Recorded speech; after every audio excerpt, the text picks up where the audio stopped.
everyone, and welcome back to this second video in our deep dive series for the 21-22 season. I'm Sam from the FPL Family, and it's great to have you along. Last time out, I had a little look at Arsenal. If you haven't already watched that video, then there's a little link to it above my head. Click through and watch that after this one. See who I think is a good buy from the Arsenal perspective. Today, though, I'm going to look at Aston Villa. And Aston Villa were the surprise package of the 2021 season for me. They were a side that I had very few expectations for, given their performances, particularly in the 1920 season when they were almost relegated. So going into this season, they weren't necessarily players that were automatically on my radar.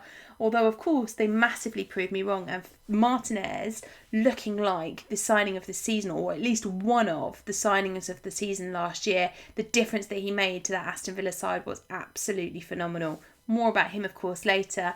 As with Arsenal, we're going to be taking a look through each of the positions on the field, working out whether we want a goalkeeper, a defender, a midfielder, or indeed a forward from Aston Villa.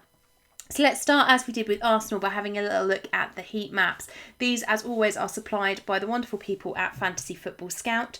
Fantasy Football Scout have a brand new members area launching this season. Lots of amazing new tools that will be available, including live rank, game week points, and of course the all-important 3-player comparison. So if you aren't already a member, there's a link in the description below which will get you 20% off membership for a limited time only. So if you want to do it, now's the perfect opportunity.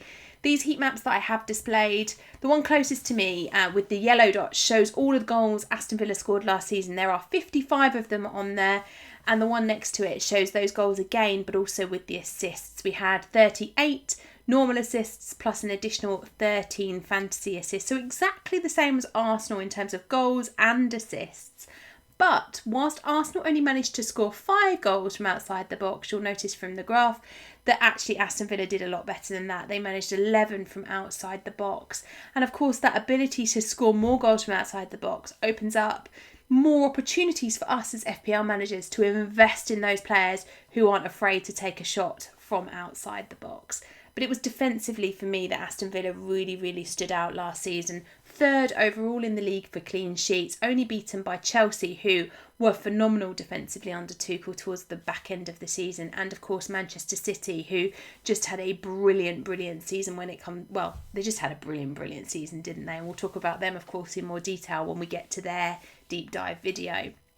So what we're going to do, exactly as we did for Arsenal, we're going to go through the club, we're going to have a little think about the key assets. But before we do, just to give you those stats that we did for Arsenal yesterday, they were 12th overall for touches in the opponent's half, but 7th for touches in the final third, and then 4th for touches in the opponent's penalty area with 979 over the course of the season. So whilst I didn't necessarily have as many passes and as many touches in the opponent's half, the ones that they did have were coming in the right areas in the final third and indeed in that penalty box. Okay, so let's have a little look at these players then. So made this a little bit bigger today so we can have a few more on the screen at the same time. They are currently sorted in order of points scored last season. So Martinez, the highest FPL point scorer for last season from Aston Villa. Well, as I mentioned earlier, for me, he was one of the signings of the seasons last year. He just made such a difference to that Aston Villa side. He played every single minute, was only one of 4 keepers to do that across the game last year, and in that time made 143 saves. Only Johnson and Ramsdale with 166 and 147 respectively could beat him. It was an unbelievable season for Martinez, but not only was he great at keeping those clean sheets, but he was also racking up save points and bonus points galore in those games. So he was one of those assets that was a really nice buy.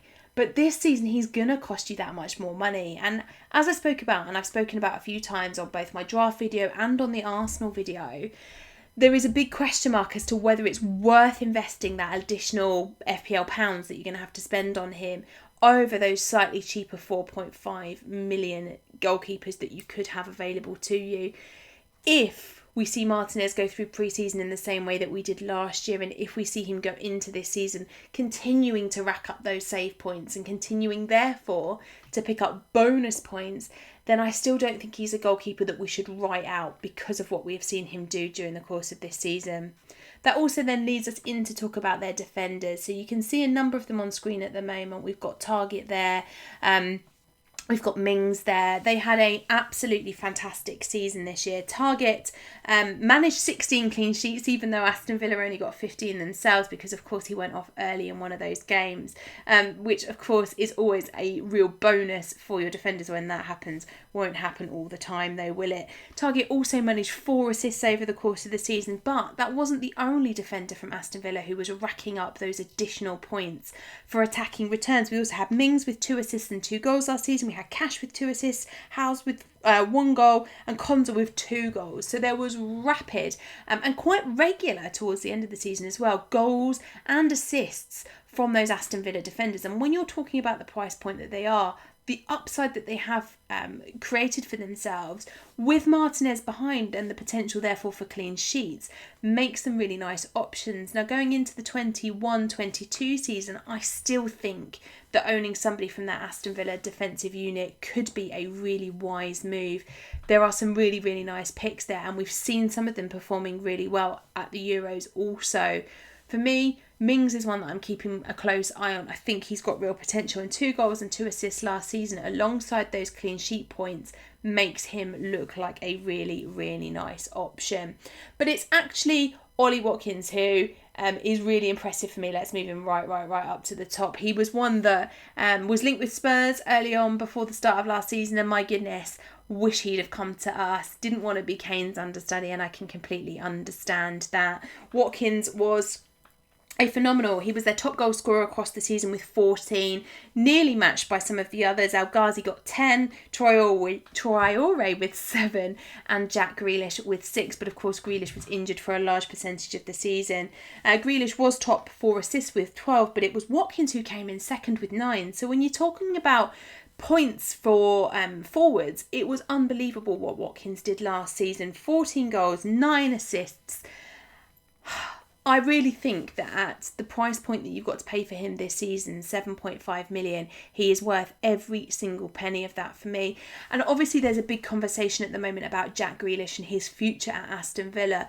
But with Buendia arriving and with the other creative players that Aston Villa have, and with Watkins learning to play without Grealish during that whole period of time really when Watkins was playing when Grealish was out, we have seen that Watkins is able to continue to rack up FPL points even without Jack Grealish there. So Watkins for me was one of the first names on my team sheet going into the 21-22 season, and he is the pick at Aston Villa for me. But there are plenty of other options as well in the midfield. We've already mentioned El Ghazi with 10 goals last season, Traore with 7.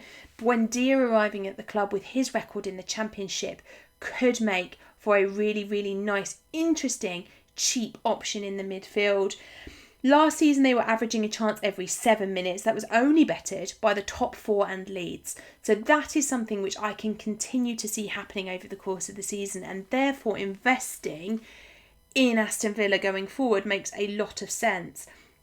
Watkins last season played 3,329 minutes, which was more than any other forward in the game. So not only have we got somebody that was on great form last season, but we've got somebody that was the height of consistency in terms of his regular starts in the team.